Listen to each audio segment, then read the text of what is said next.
My son hit me, not in anger that flared and passed, not in a moment of confusion. He hit me because I refused to give him my house. I'm 68 years old. I raised him, I fed him, I prayed over him at night when he was small and sick and afraid. And the night his hand came down on me, I realized something terrifying. The boy I loved was gone. If that sentence makes your stomach tighten, stay with me, because what happened after that moment is even harder to understand if you're watching right now. Subscribe to Stories Her Heart Holds, and tell me in the comments where you're watching from.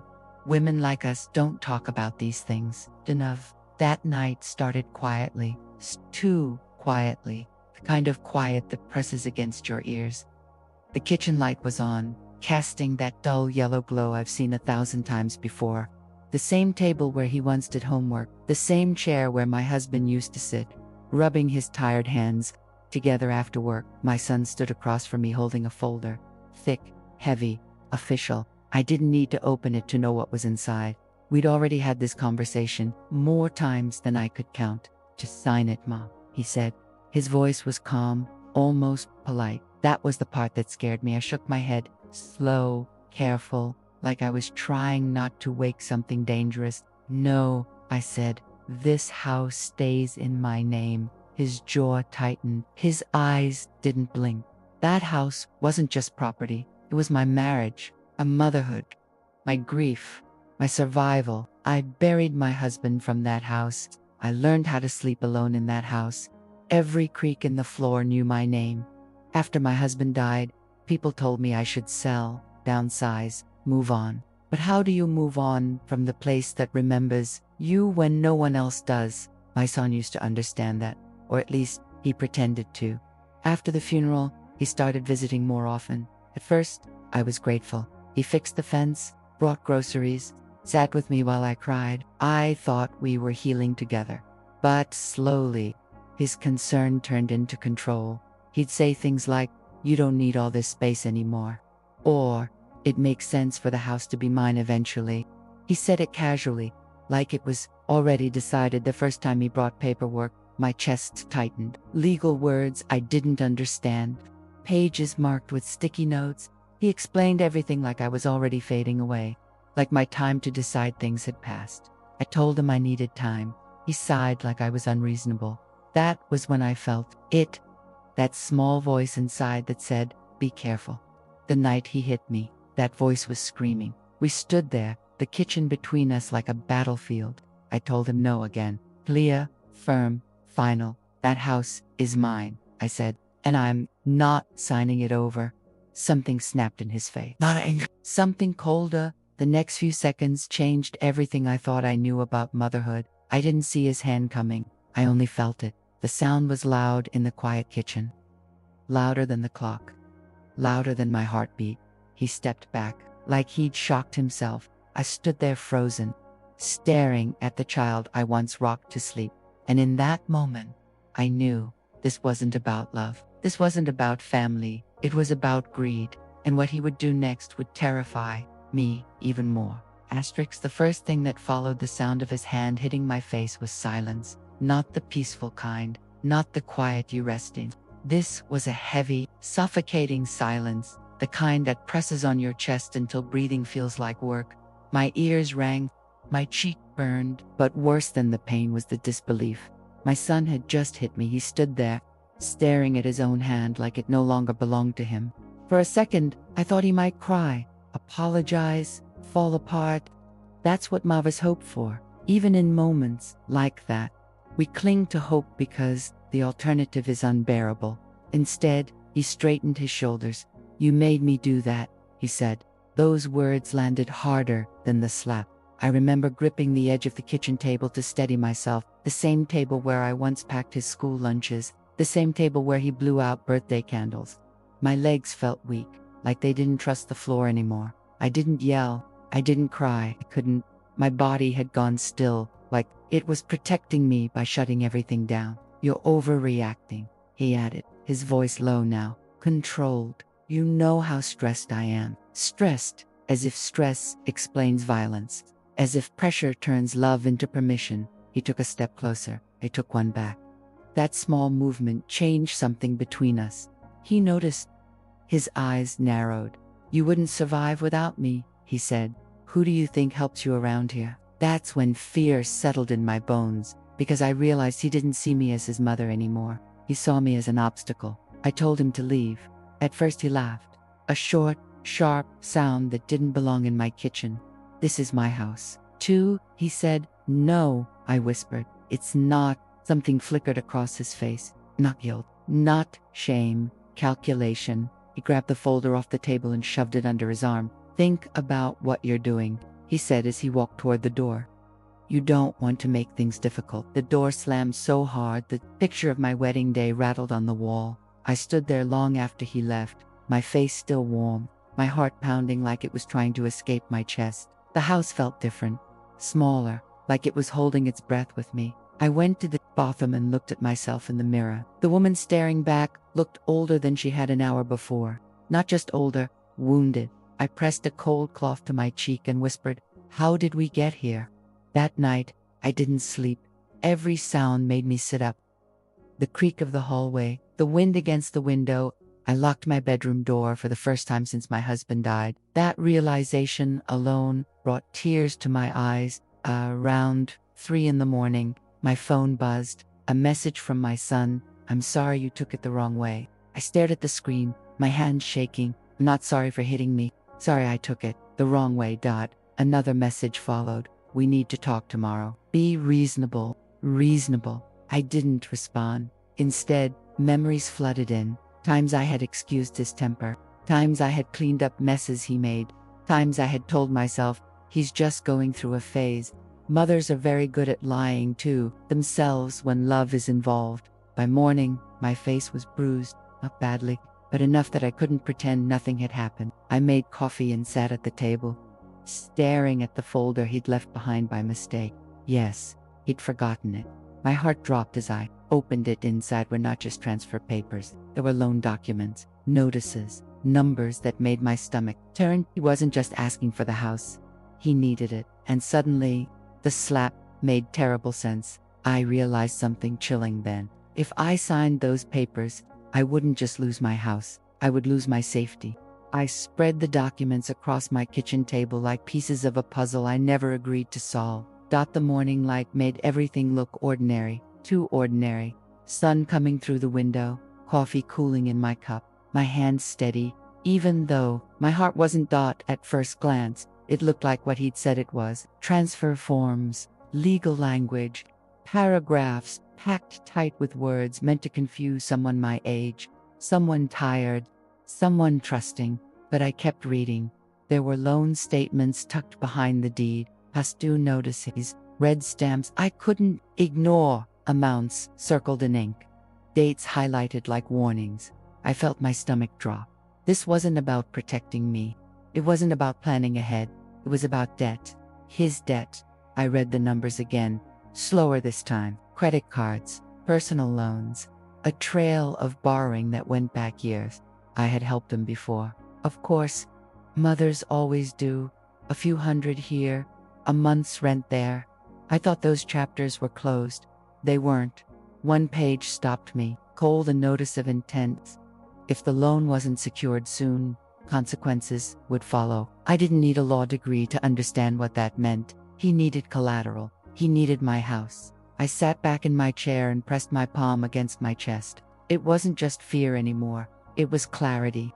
The kind that arrives late but refuses to leave. I thought about the way he'd spoken to me, calm, polite, almost rehearsed. The way he'd said, "Everyone does this." The way he'd looked at me when I said no. That look hadn't been confusion. It had been panic. Suddenly, the slap made a terrible kind of sense. Not forgivable, not excusable, but revealing. I flipped through the folder again and found something else. A handwritten note on the back of a form. A phone number. Not mine. Not his. Someone else was involved. That realization made my skin prickle. Desperation doesn't grow alone. It pulls others in. It pushes people further than they ever planned to go. I thought of my husband then. How careful he had been. How he insisted the house stay in both our names. How he used to say, "This is your safety net." He was gone. but his voice felt close in that moment. I gathered the papers back into the folder and slid it into a drawer. I locked it. The click of the lock felt small, but it mattered. Then I did something I had never done before. I didn't call my son. Instead, I called my neighbor, Ruth, widowed, sharp, honest, the kind of woman who doesn't soften the truth to protect feelings. She listened quietly while I told her everything. The pressure, the slap, the papers. When I finished, she said, "You need to protect yourself. No excuses, no comforting lies." She gave me the name of a lawyer, someone patient, someone who wouldn't talk down to me. After I hung up, my phone buzzed again, a voicemail from my son. His voice was softer this time, almost gentle. "Mom, listen. I didn't mean what happened. I'm under pressure.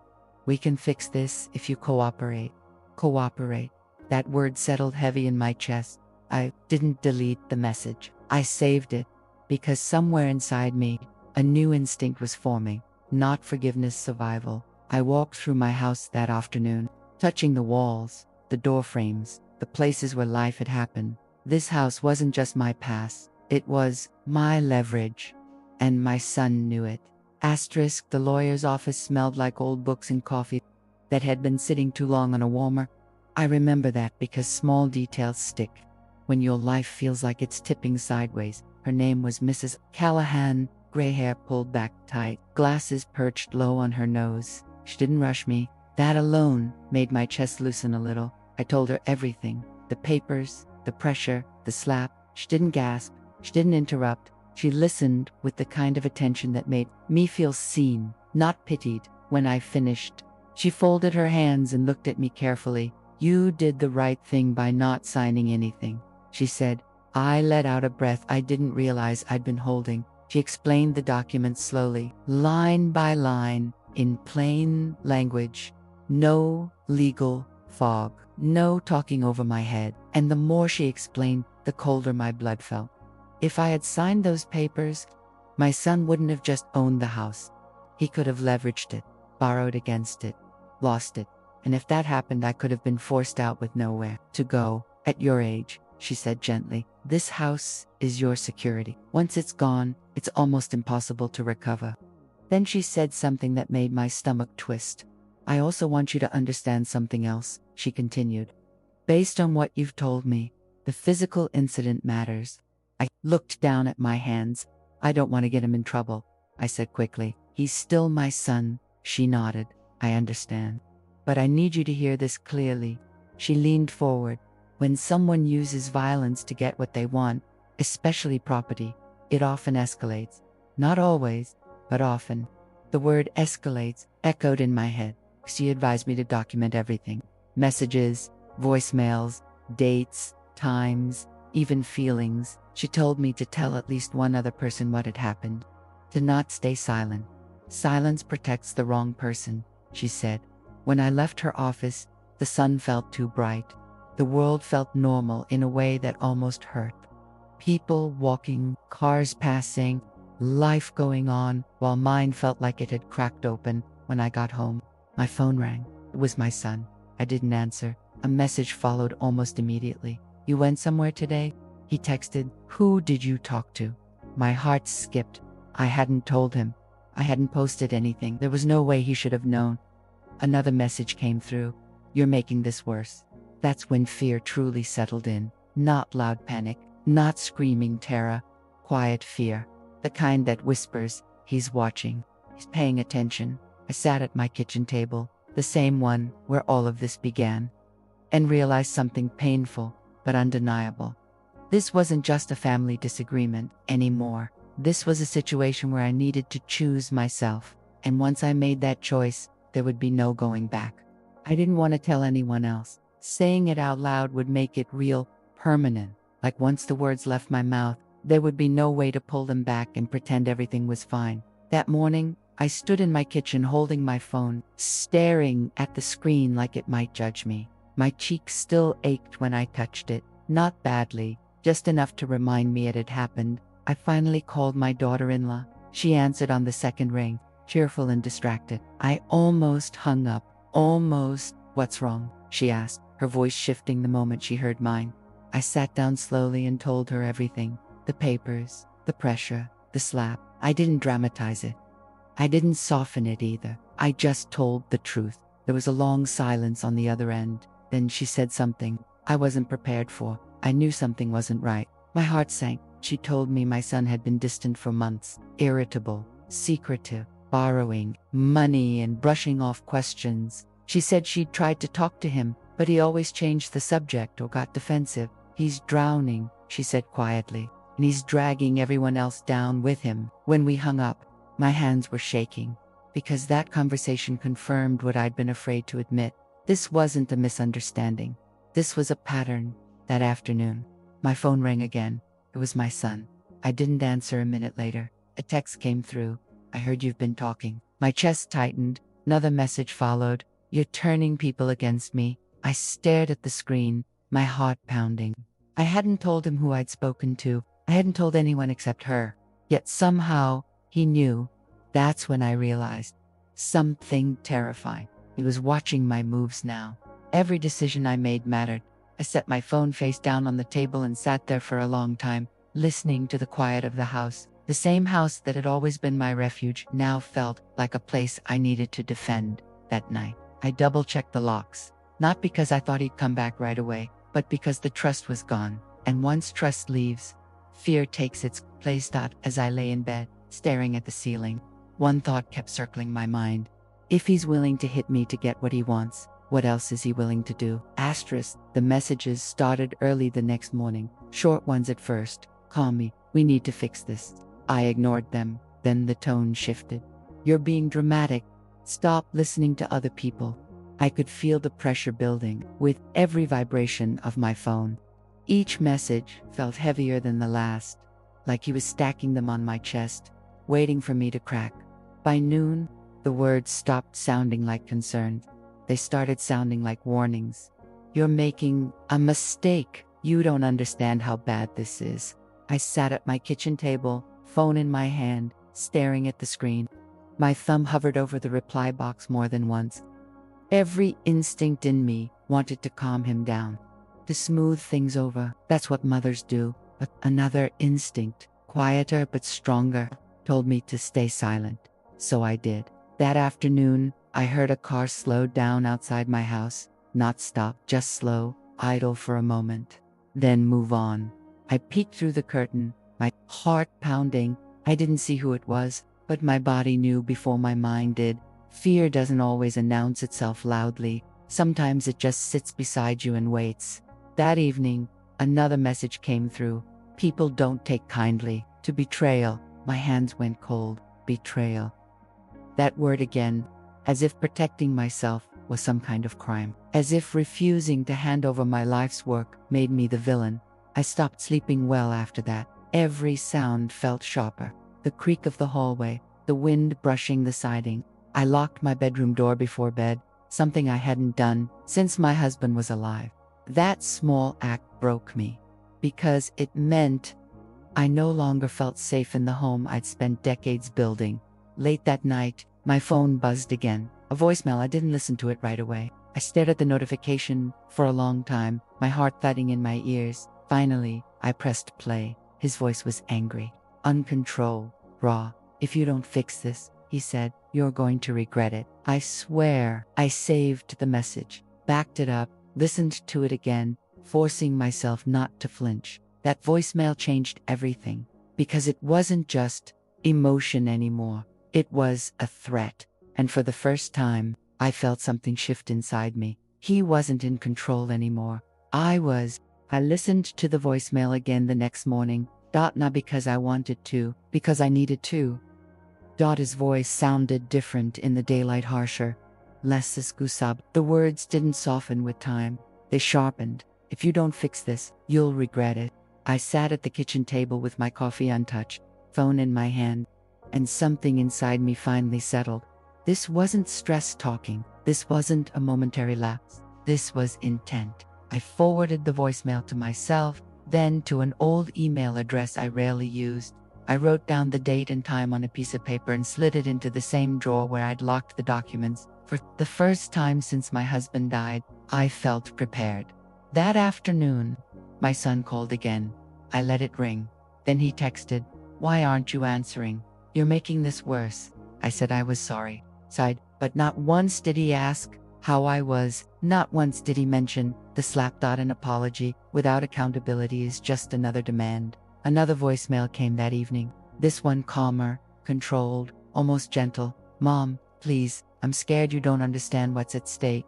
That line almost worked, because fear has a way of pulling at a mother's heart. I could picture him as a boy again, small, nervous, asking me to fix things. But then I remembered the lawyer's words. Violence escalates, and I remembered my own reflection in the mirror. The bruise, the shame, the quiet fear.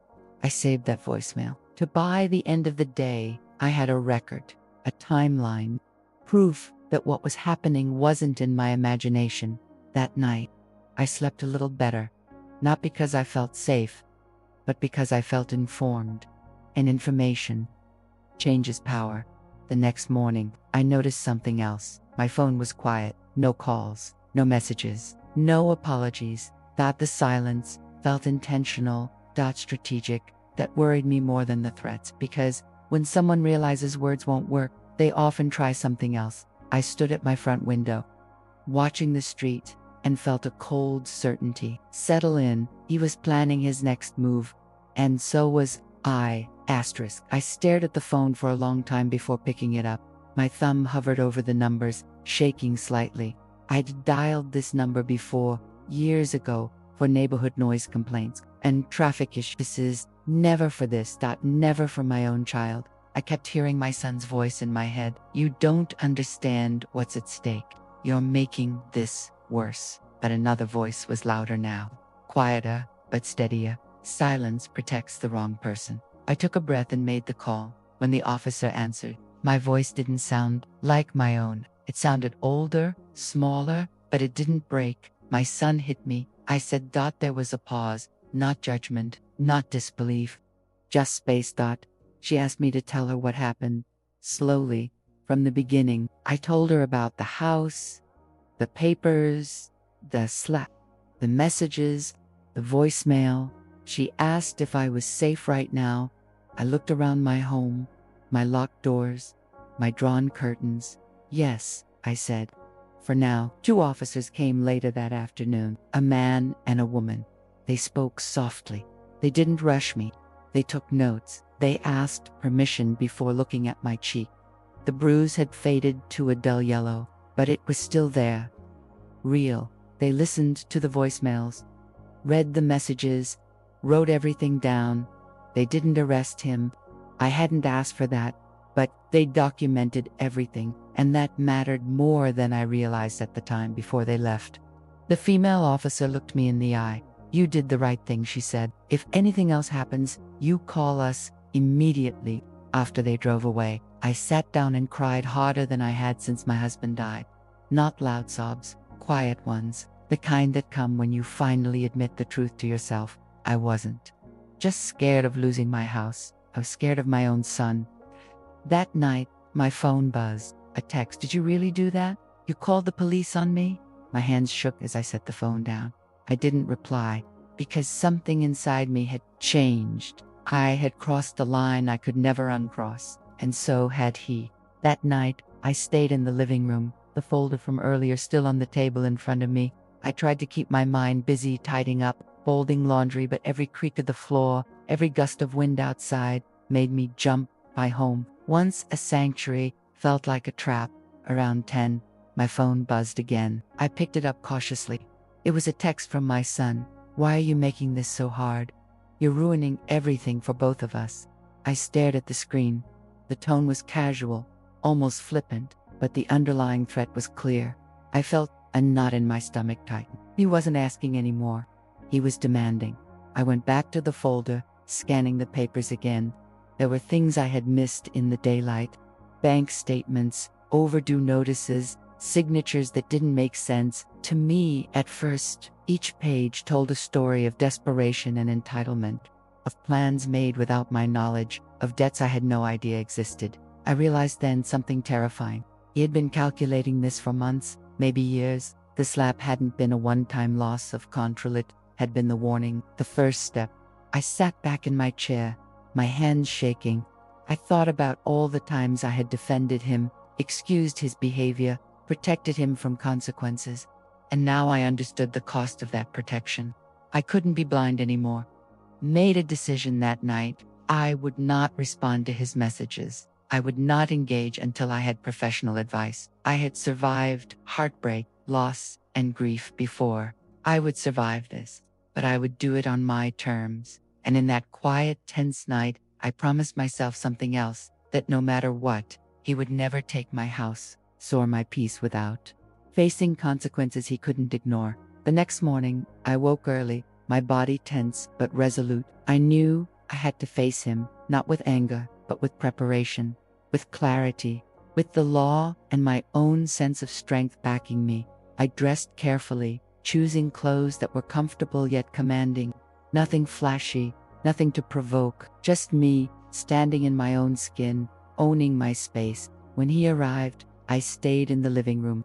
The folder was on the table, open, displaying everything he needed to see: the debts, the notices, the truth. He stepped inside with that casual confidence, the same as always.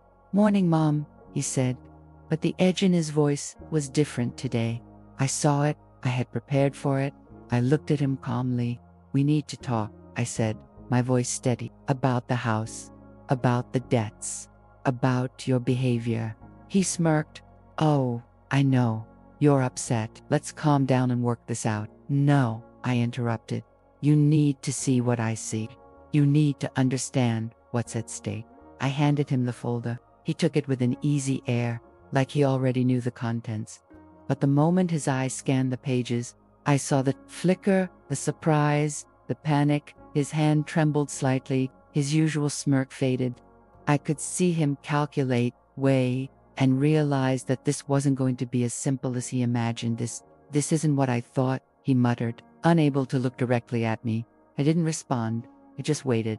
Let him feel the weight of his actions. Let him understand that violence and entitlement could no longer override respect and legality. For the first time in years, I saw the boy I once knew, the one who trusted me, who obeyed, who looked to me for guidance, hide behind a wall of his own making. And I realized, finally, that wall could crumble. I stood up, firm and unwavering. "This house stays in my name. Your behavior is not acceptable. And if you cross any line, the law will be involved. You will not intimidate me anymore." The look on his face told me everything. Fear, shock, confusion, the realization that I wasn't afraid changed the dynamic instantly. I had set my boundaries, I had claimed my power, and from that moment, the game had changed. I thought the confrontation would be the hardest part. I thought seeing the fear in his eyes would be enough to deter him.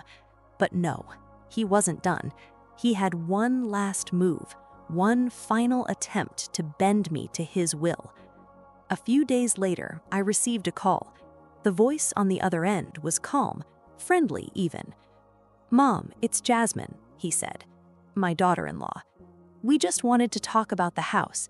Can we come over?" I hesitated. I knew better to meet without preparation. I reminded myself of the lawyer's advice: no meetings alone, no sudden agreements. So I agreed, but only with the doors locked, my phone in hand, and my neighbor Ruth nearby. When they arrived, I invited them in cautiously. Jasmine looked nervous, polite, trying to mask something. My son, though, had that same calculating air. I knew instantly that this visit wasn't just about conversation.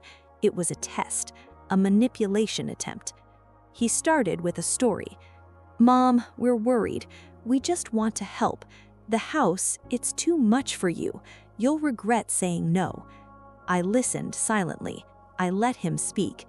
The folder was on the table. I didn't reach for it. I didn't react. I waited for the truth to reveal itself.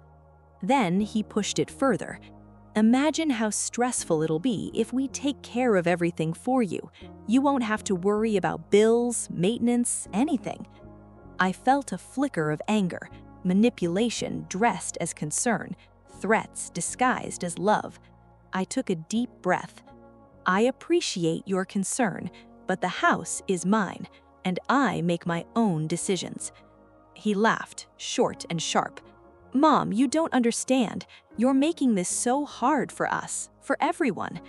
I leaned forward, steady and calm. "I understand perfectly. You're asking me to give up my home. You're asking me to surrender safety and peace for someone else's gain, and I refuse." That's when he lost his composure. He slammed his hand on the table, making papers scatter. I stayed calm, collected. Ruth, outside in the hallway, could hear the tension in his voice. His daughter, Jasmine, looked startled. He looked shocked, completely exposed. My quiet strength, my preparation, my refusal to yield had dismantled his plan before it even began. For the first time, I saw him truly afraid that his mother, yes, me, would not bend, would not be swayed, would not surrender. That day, I realized something powerful. Fear isn't just about the one being threatened. Fear can belong to the manipulator too, and when they finally see that you will not yield, their power collapses. I didn't yell, I didn't cry, I simply held my ground, unwavering, and in that moment, I knew I had won something much larger than this fight. I had claimed my dignity, my safety, my life. After the confrontation, I knew I couldn't leave anything to chance. I called the lawyer again, explained everything that had happened with my son and Jasmine. She listened carefully, taking notes, her expression serious. "Mom," she said, "we need to make this permanent. Temporary measures aren't enough. He's shown that he will push boundaries. You need legal protection for your home, your property, and yourself." We began the process immediately. Documents were filed, accounts were checked, locks were changed. Every precaution was taken. It was tedious and exhausting, but I felt empowered. Each step I took was reclaiming not just my house, but my life. That night, as I walked through each room, touching the walls and furniture, memories of my husband and our life together filled me. I realized then how much this house meant, not just as a building, but as the keeper of my family's history. I also realized something else. My son's actions had pushed me into a space I had never explored before, the space of self-protection, of boundaries, of saying no without guilt. It was terrifying and liberating at the same time. Days passed. My son sent messages, pleading, threatening, bargaining. None worked. He had underestimated my resolve. He thought fear or manipulation could sway me, but this time, I held the cards. One evening, I received a message from Jasmine, different from her husband. She said quietly, "Mom, I see you're serious. I didn't know." I didn't respond. The point wasn't reconciliation, it was clarity. I had made it clear that no one would compromise my safety or my home. I began sleeping more soundly, not completely free of worry, but no longer paralyzed. My home, once a place of stress and threat, felt like a sanctuary again. I could walk through the rooms without flinching, knowing I was in control. That's when I fully understood something profound. Safety and peace aren't given, they're claimed, they're fought for, and sometimes they're taken back from those who thought they could steal them. I also realized something else. Strength doesn't come from the absence of fear, it comes from acting in spite of it. Every lock changed, every legal step taken, every conversation held firmly, that was strength, and it was mine. From that moment on, I made a promise to myself. No one, not even my child, would ever intimidate me again. My home was my fortress, my peace, my responsibility, and I would protect them both. A week later, I received notice from a lawyer representing my son.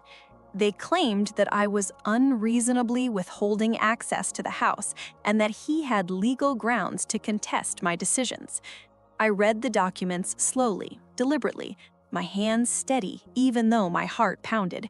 He was trying one last time, through the law, to intimidate me, to make me doubt myself. I contacted my lawyer immediately. She reviewed the papers and explained each claim point by point. "Mom," she said, "he's grasping at straws. Emotion and entitlement don't override legal ownership. You are fully within your rights, and we're going to make sure he understands that." The next few days were tense. I expected confrontation, threats, maybe even manipulation in person.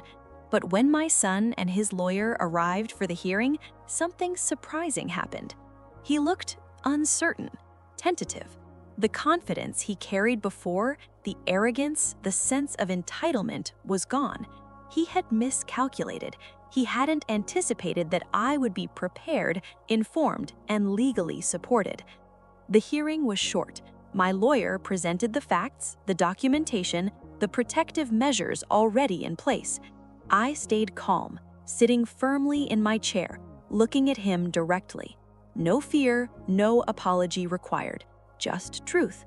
By the end of the session, his lawyer had little to argue. The judge recognized my rightful ownership and the legitimate concerns about coercion and intimidation. My son's challenge was dismissed.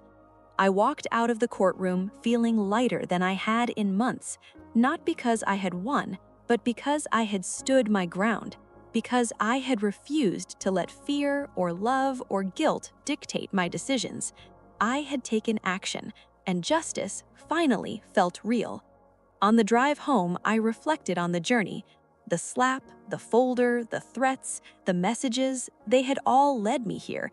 Each moment of fear had taught me resilience. Each instance of manipulation had strengthened my resolve. And something else struck me. It wasn't just about the house anymore. It was about reclaiming my voice, my boundaries, and my power. For the first time in years, I felt truly safe, and I knew that from now on, safety would always be paired with vigilance, with wisdom, with courage. After the court ruling, I expected my son to sulk or protest quietly. I didn't expect the desperation that would follow. That evening, I received a call from him. His voice, once confident and commanding, now wavered. "Mom, I didn't mean for it to go this far," he stammered. I stayed silent, letting him speak. It wasn't about forgiveness. It wasn't about reconciliation. It was about gauging his next move. He continued, voice low and almost pleading, I thought you'd understand. We're family. We can figure this out together." I took a deep breath. "We are family," I said slowly, "but family doesn't mean fear. Family doesn't mean you can hurt me or pressure me into giving up my home. You need to understand that." There was a long pause. Then, more quietly, he said, "I don't know what I was thinking. I thought it would be easier." That's when it hit me. The slap, the manipulation, the legal challenge, it wasn't just greed. It was panic. He had been backed into a corner he didn't know how to navigate.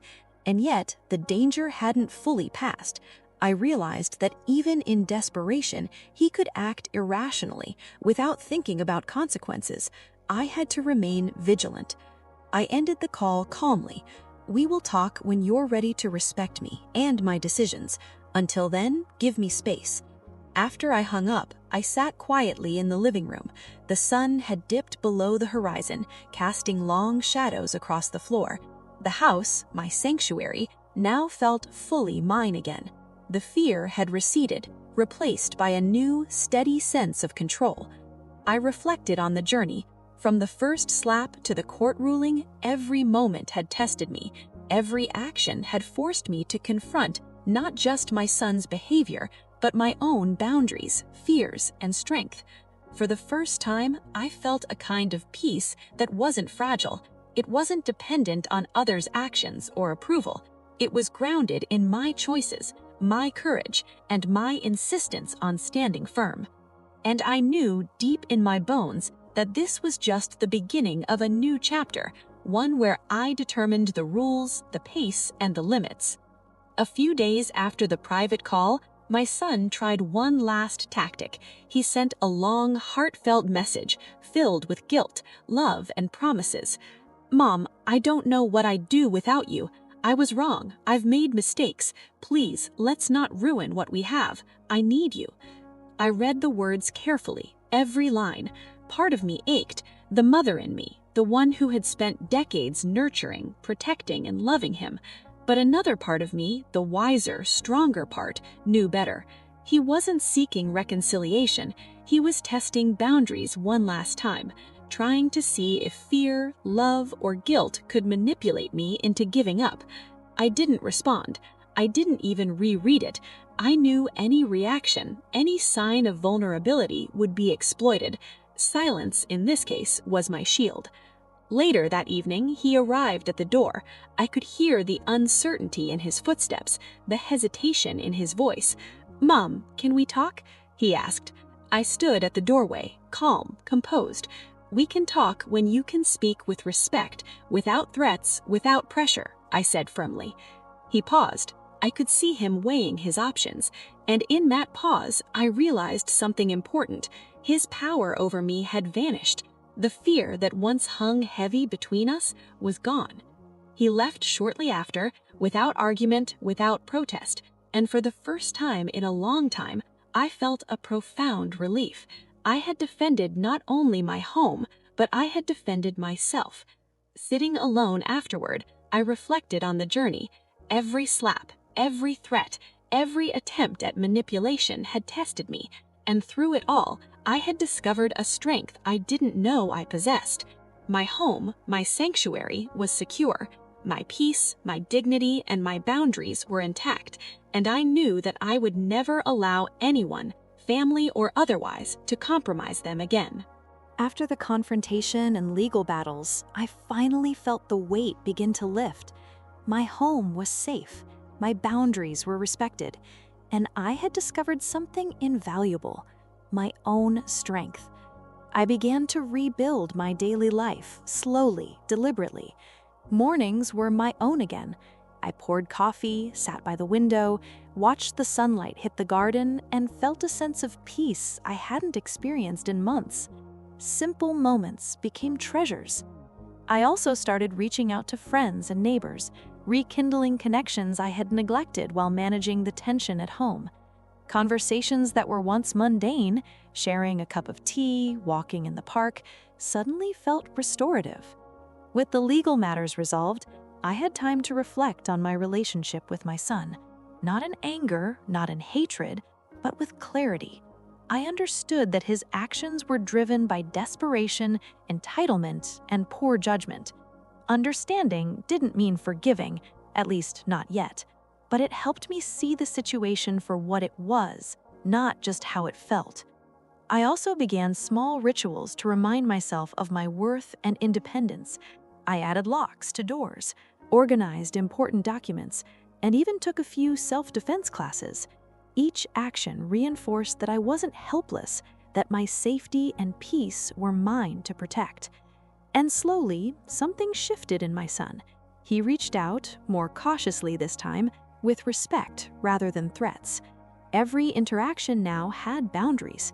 I responded on my terms. The dynamic that had once been fear and manipulation turned into negotiation and measured respect. It wasn't perfect. Trust would take years to rebuild. But for the first time, I felt in control of my life, my home, and my decisions.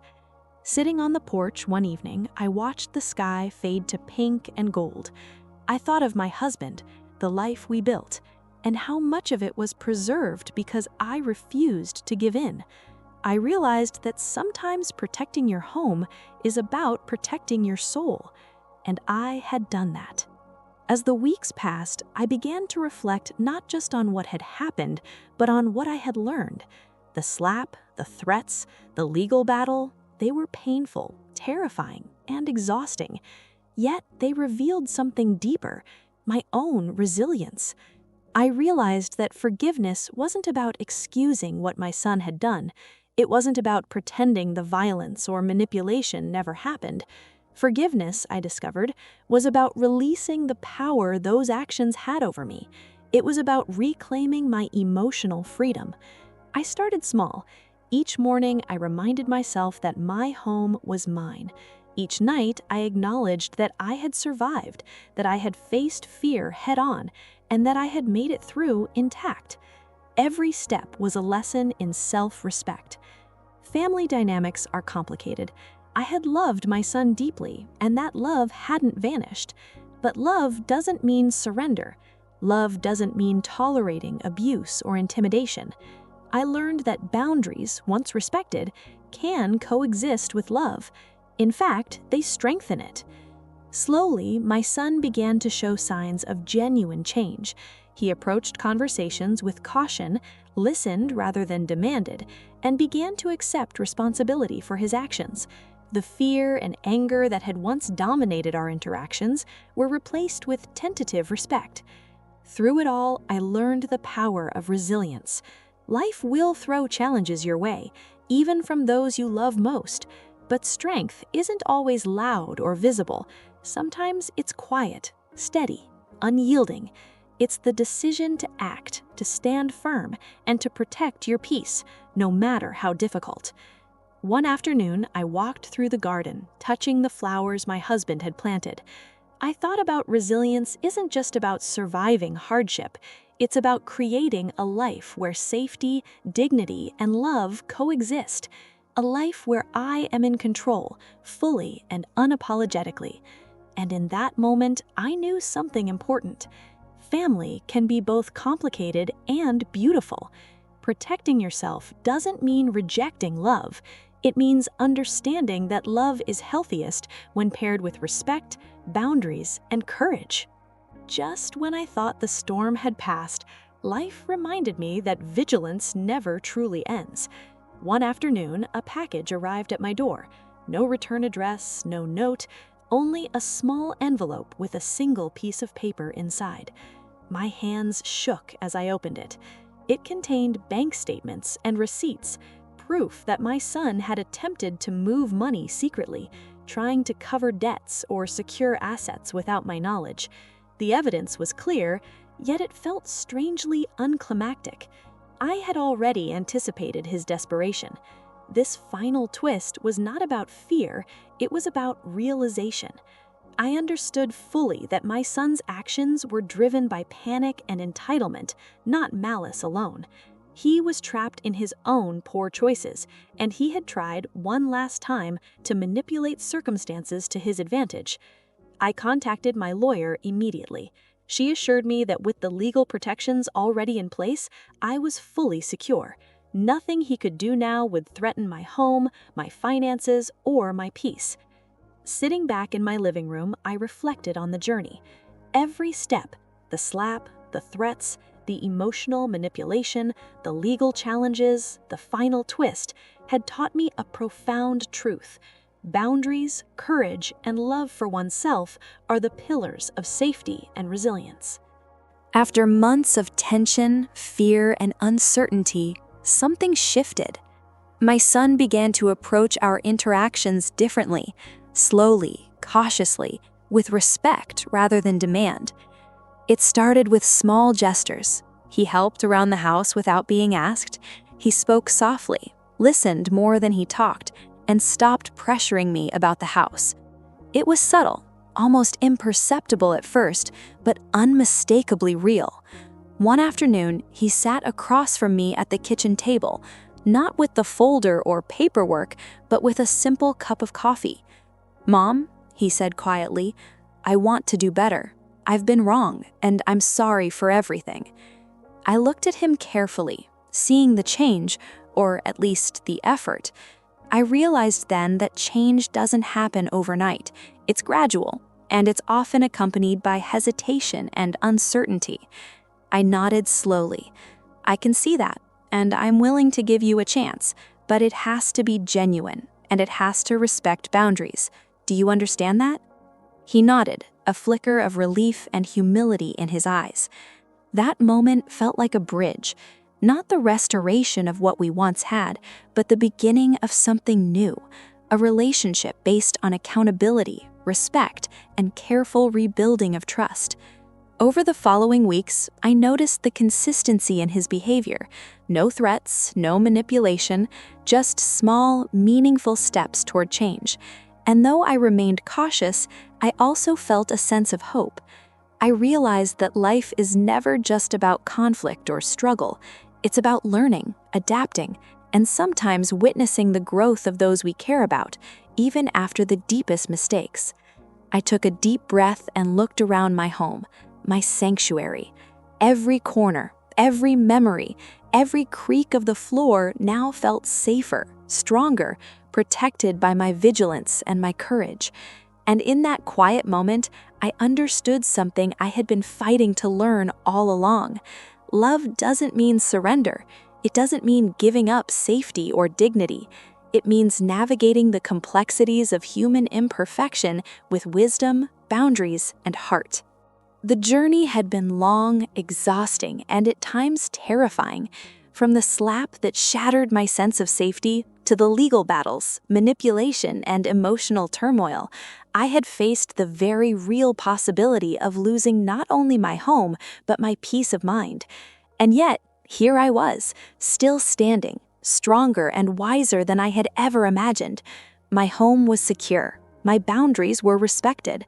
My son, though forever changed by his own mistakes, was learning accountability. I spent quiet mornings reflecting on the lessons I had learned. I realized that courage is not the absence of fear, it is the choice to act in spite of it. Strength is not measured by the battles we win, but the resilience we build in the process. And peace is not given, it is claimed, nurtured, and protected. I also understood that love, even for someone who has caused pain, does not mean surrender. Protecting oneself is not selfish, it is necessary. My home, my sanctuary, my life, these were mine to safeguard, and I'd done so with integrity, courage, and determination. Looking around my house, I saw more than just walls and furniture. I saw decades of memories, laughter, grief, and love. I saw a life built carefully with my husband, a life I had protected fiercely. Every creak of the floor, every sunlit corner, every picture on the wall was a testament to my perseverance. And in that quiet moment, I understood something I had been fighting to learn all along. Love doesn't mean surrender. It doesn't mean giving up safety or dignity. It means navigating the complexities of human imperfection with wisdom, boundaries, and heart.